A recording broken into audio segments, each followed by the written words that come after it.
Bu yaptığım ve yapacağım en random video olabilir. Ne kadar random derseniz ilk Ottu vlogum kadar random olacak. Devrimde çiğ köfte yaptığımız bir tane video var. Eğer izlemediyseniz kartlardan izleyebilirsiniz ama bu videodan sonra. Selamlar.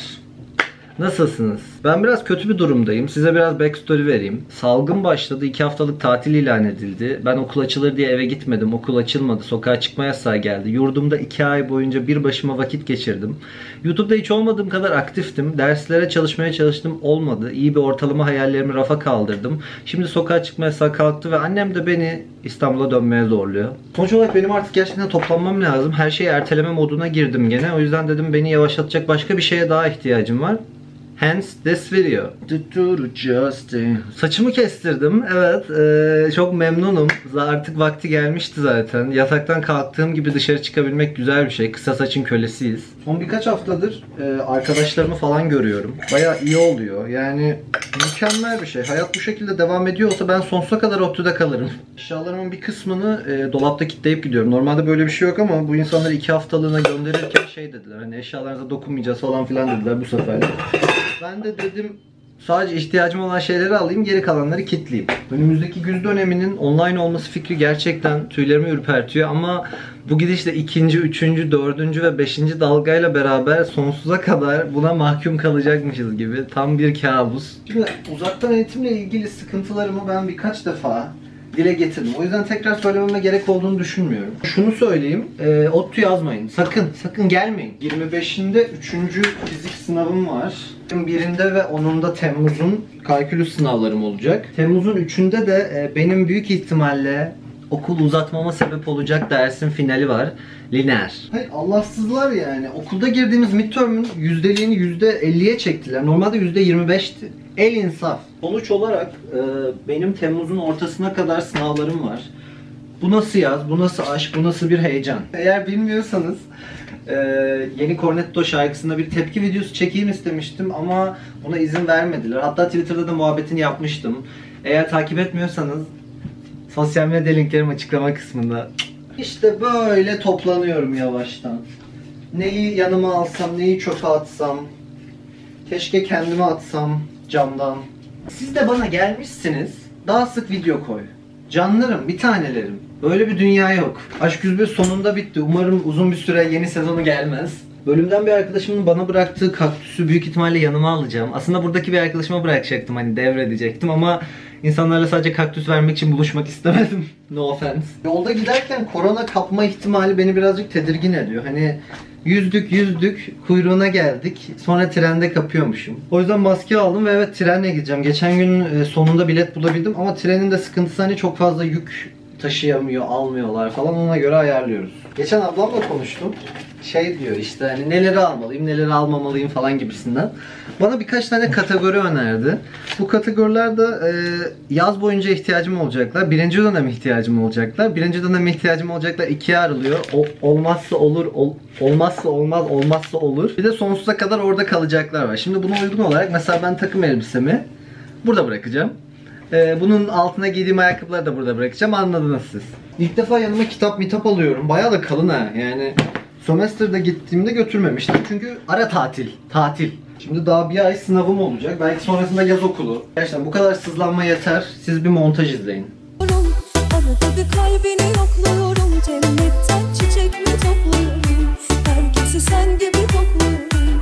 Ama sen başka bir kollarda. Sana sarhoş olmuş yollarda. Kaybolmuş bir gençliğim var da. Alacaklıyım yıllardan. Acılara yürüyor korkmuyorum. Arada bir kalbini yokluyorum. Cennetten çiçek mi topluyorum? Herkesi sen gibi kokluyorum. Bu şarkı 3 gündür beynimde çalıyor. Uyuyacağım mesela başlıyor. Cennetten çiçek mi topluyorum? Rafların buranın ve öbür tarafın tozunu aldım. Şimdi bir şeyleri çıkardığım şeyleri geri yerleştirmem gerekiyor. Ama size bir yurtçu tavsiyesi. Eğer siz bir yere gidiyorsanız ve kıyafetleriniz dolapta, havasız bir ortamda kalacaksa, böceklenmemesi adına şey yapıyorsunuz. Bir peçetenin içine şöyle naftalin var ya. Naftalin tabletlerinden bir tanesini koyuyorsunuz. Şöyle kapatıyorsunuz. O zaten zamanla açılıyormuş. Bunu işte kıyafet atıyorum. Bu rafta çok kıyafet var. Onun altındaki şey var. Her rafa böyle bir tane değmeyecek şekilde koyuyorsun. Onun işte kokusu falan kimyasalı böcekleri uzak tutuyormuş. Tutuyormuş diyorum çünkü ben bunu daha önce yapmadım ama ablam böyle söyledi. Teşekkürler abla. Yemek söyledim, o gelmiş. Son günlerim olduğu için kendimi şımartabilirim diye düşünüyorum. Niye nefes nefese kaldım ben birden? Evet, kajun yiyeceğim. Ama şey adı vermiyorum. Restoran adı vermiyorum. Onlar kendilerini biliyorlar. Eğer bir işbirliği yapmak isterseniz ama seve seve reklamınızı yaparım. Lütfen iletişime geçin. Al sana mukbang videosu abi. Dahası var mı? Her şeyi videoya çevirebilirim. Benim özel yeteneğim de bu. Tamam. Arka plana çok takılmayalım. Biri şey demiş DM'lerde. İşte eve döneceğim gibisinden bir story atmıştım. Şey yazmış, o zaman bir valiz hazırlama videosu gelir. İşte sizi bu yüzden seviyorum. Birbirimizi çok iyi anlıyoruz. Aileyiz biz. Bu hızla gidersem o valiz hazırlama videosu biraz zor çıkar ama. Bölümüne ilgili işte video çek falan demişsiniz. Merak etmeyin. Merak etmeyin. ODTÜ Endüstri Mühendisliğinin bütün foyasını ortaya çıkaracağım yakında. Şimdi düşünelim bu sırada. Mutfak araç gereçlerimi, kabanımı, ne bileyim deterjanlarımı, havlularımı, terliğimi falan filan burada bırakacağım. Birkaç ayakkabıyı bırakacağım çünkü gerek yok. Bu aralar Community izliyorum. Çünkü Brooklyn Nine-Nine'i bitirdim. Bu arada Netflix Brooklyn Nine-Nine'in 5. sezon sonrası neden yok? Neden? Ben neden sana para veriyorum? Community diyorduk. Bayağı bir fanbase'i varmış. Türkiye'deki artık Twitter'daki meme'leri anlamaya başladım. Diziyle ilgili ufak bir sıkıntım var ama. Şimdi 4. sezondayım, bitmek üzere ve böyle bir farklı geliyor. Esprilerden tut, çekim açılarına kadar. 2. sezonu da öyle aman aman beğenmemiştim açıkçası ama bu kadar da değildi. Bilmeyenler için bir tane Community kalıcıda geçiyor bu ve hani çok fazla bir sürü karakter var yani. Yaşlı, ırkçı, beyaz adamdan tutun, İşte siyahi, inanılmaz Hristiyan ve geleneksel şeylerle yetişmiş ve bunları savunan bir ev kadınına kadar. Böyle lise mezunu ama işte lisede böyle uyuşturucu kullanmış. O yüzden overdose olmuş ve o yüzden istediği üniversiteye girememiş bir tane sürekli sexualize edilen bir karakter de var. Yani kadro çok geniş. Bu enteresan premisle de bayağı eğlenceli bölümler yapıyorlar gerçekten. Yani hikaye bitmiyor neredeyse. Ve birbirinden çok farklı insanlar ama arkadaş oluyorlar. Sonuç olarak 4. sezon içime sinmedi ama bir bakın hiç izlemediyseniz. Bu üstü çok sormuşsunuz, o yüzden linkledim diğer beğendiğim ürünlerle beraber. Hani neden yani? Neden? Her şeyi linkleyemezsin. Her şeyi linkleyemezsin. Kimin umurunda senin çamaşır makinenin modeli? Büyük haberlerle yeniden geliyorum. Snapchat'i bırakmaya karar verdim. Hala Snapchat mi kullanıyorsun diyeceksiniz. Evet, anlıyorum ama bazen lazım oluyor. Genel olarak ekran süremi biraz azaltmak istiyorum. Geçen gün işte liseden bir arkadaşımla konuşuyordum. Dedi, Doruk acaba sosyal medyada çok mu vakit geçiriyorsun?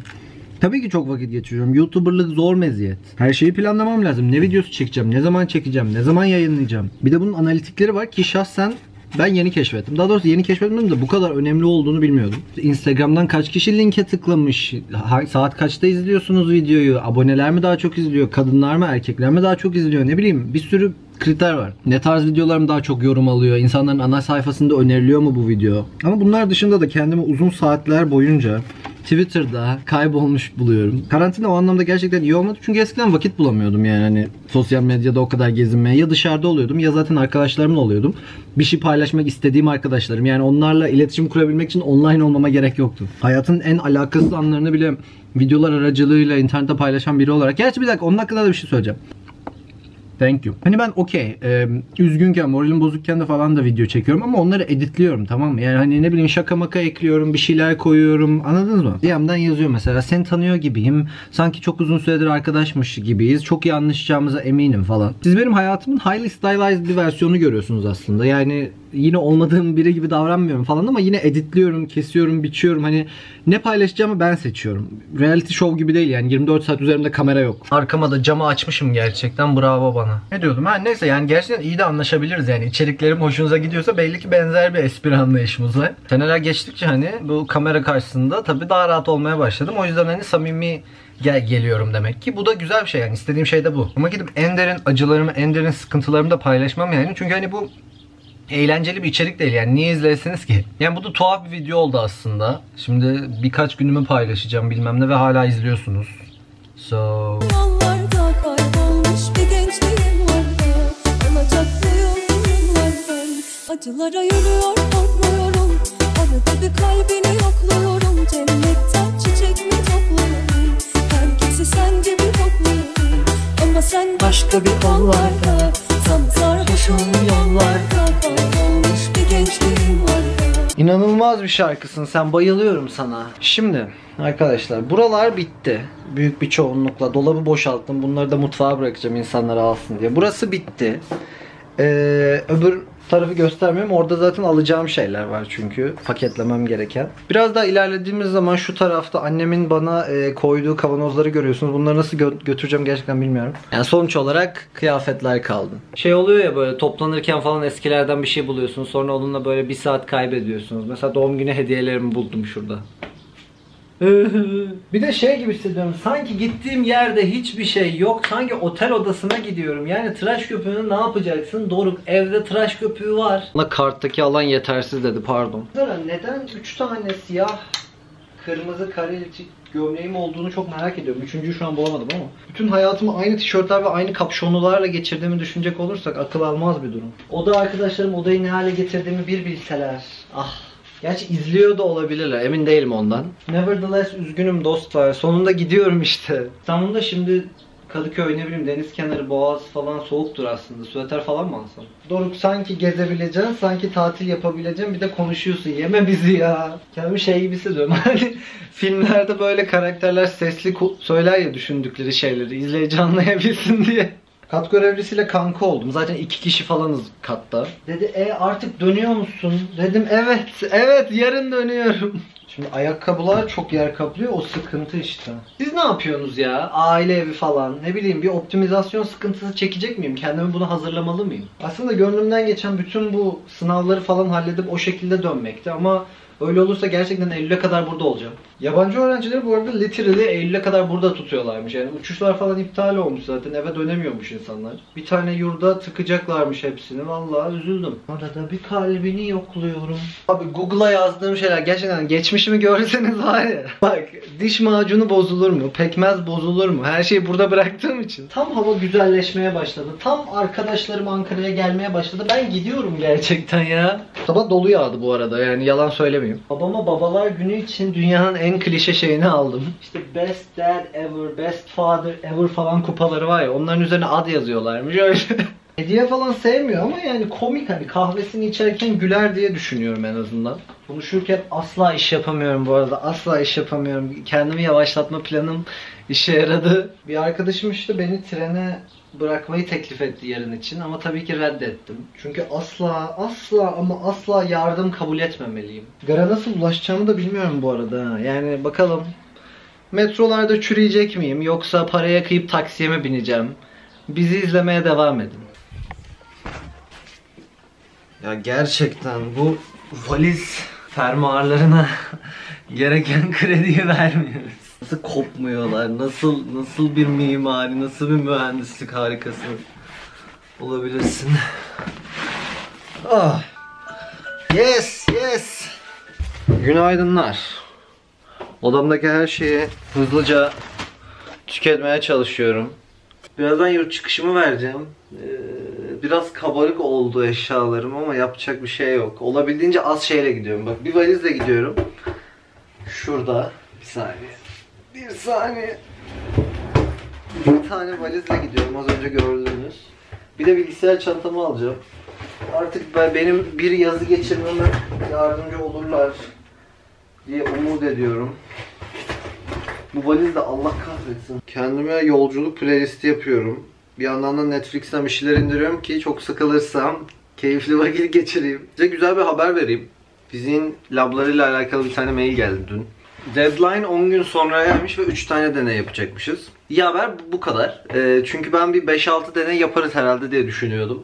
İşte elinizdekinin kıymetini anlamanız lazım. Havlularımı kaldıracağım. Bilgisayarımı toplayacağım. Onun dışında gerçekten her yeri topladım. Mükemmel değil mi? Harika. Bu dönem hiç istediğim gibi olmadı. Yani kimsenin planladığı gibi olmadı tabii ki. Ne diyebilirim gerçekten bilmiyorum. Malum okula veda etmenin vakti geldi. Heyt be! Bir devrin sonuna geldik. Yanımda mı götürsem lan acaba? Yok be, gerek yok.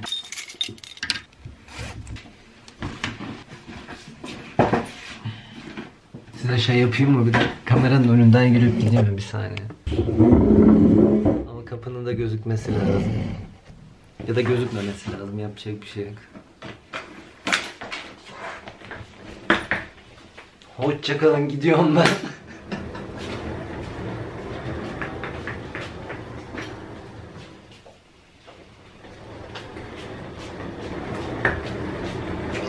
kamerayı unutmuşum. Tabii kollarda, tam sarhoşum yollarda, kaybolmuş bir gençliğim vardı. Alacaklıyım yıllardan, acılara yürüyor korkmuyorum. Arada bir kalbini yokluyorum, cennetten çiçek mi topluyorum. Herkesi sen gibi kokluyorum, ama sen başka bir kollarda, tam sarhoşum. Her yere erken gelen Doruk gara yarım saat erken geldi. Ama iyi oldu. It's fine. It's fine. It's fine. Tam peronumun önünde bekliyorum şu an. Sağlığınız için sosyal mesafe 2 metre bak. 1,5'tu 2'ye çıkmış. Corona is real. Corona is going to kill us. Buranın bir balkonu var.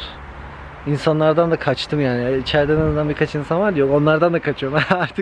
artık canlı bir şey gördüğüm zaman tüyüyorum. Burada dönme dolap varmış. Göremeyeceksiniz büyük ihtimalle ama uzakta, ufukta. Şimdiden özledim desem ODTÜ'yü ve siz de benimle dalga geçseniz. İstanbul'dan arkadaşlarım şeyi anlamıyorlar. Gerçekten anlamıyorlar. Hani orada yaşıyorum ya ben. Orası benim evim yani. Anladın mı? Hani evini de özlersin. Bu kadar erken gelmesem olurmuş ama neyse iyi oldu. Trafiğe kalmadık. Olsa ağzımın hareketlerini falan filan göremediğiniz için sadece kaşlarımla size düşündüğüm duyguyu vermeye çalışıyorum. Nasıl Doşen? Ağlarken içim güldü gözlerim. Gardan babam alacakmış. Dedim ki baba hani eskisi kadar yakın olamayız. Ama yine de almaya gelecek beni. So that's nice. Neyse ya İstanbul'a dönüyorum. Bakın size şey vlogu çekerim. Kız Kulesi vlogu ne bileyim. Beşiktaş'ta bir gün bilmem ne yaptık. Kadıköy Moda'da içip sarhoş olduk ve sonra hastanede bitti. Parantez içinde riskli falan. Bilmiyorum İstanbul'da insanlar ne içeriği paylaşıyorlar. Ben burada paso ottu da yani nedir yani. Twitter'da şey var. Her tweetinde ottu yazan insanlara böyle linçliyorlar işte. Malum okulu. Ben de o yüzden videonun başında malum okul dedim böyle. Malum okulu işte de sürekli tweetlerinize sırf fav gelsin diye kullanıyorsunuz bilmem ne. Şimdi düşünüyorum abi benim yaptığımı şey yapsalar herhalde ODTÜ'lü YouTuber'lara da herkes sövüyordur. Bu kadar konuşunca terledim. Burnum terledi. Şey var ya işte meydanlarda falan sizin yanınıza yaklaşırlar da şey derler. Hocam hayvanlar... Hocam demezler tabii de. Burada da öyle bir stand kurmuşlar işte. Hocam bir vaktinizi alabilir miyiz? Ben de dedim ya benim acelem var. Kalkacak hemen trenim. Sonra onlardan uzaklaşıp burada oturmaya başladım. Biri geçen Instagram'da sordu işte. Duvarlarla konuşmayı özleyecek misin? Şimdi İstanbul'a dönüyorsun. Valla ben hep kendi kendime konuşuyorum galiba şimdi düşününce. Bu yaptığım ne şu an? Bu yaptığım nedir? Burada bir photoshoot yapalım. Bakın kamerayı şuraya koyayım sonra düşsün. Burada bir poz. Telefonuma bir şeyler geliyor. Hala geliyor.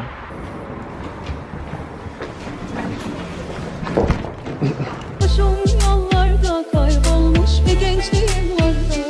Alacaklıyım yıllardan, acılara yürüyor korkmuyorum.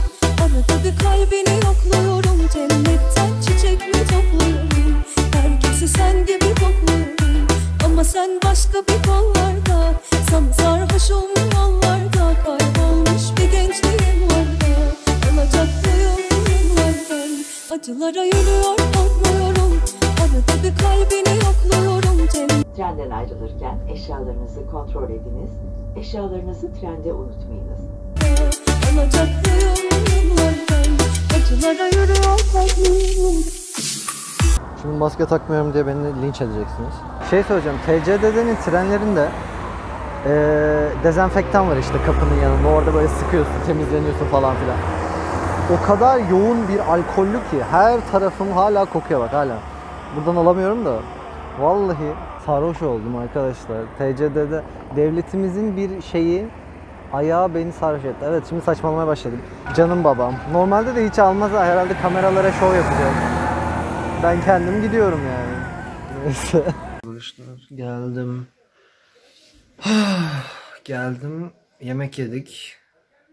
Sonra bütün her şeyi çekmeyi unuttum yani. Çok uykum var. Bunu silebilirim, paylaşmayabilirim. Ama böyle bir şey olmuş oldu. Teşekkür ederim izlediğiniz için. Kendinize çok iyi bakın. Gidip biraz uyuyun. Ya da gidip ben biraz uyuyayım. Siz de o sırada benim sosyal medyalarımı takip edebilirsiniz.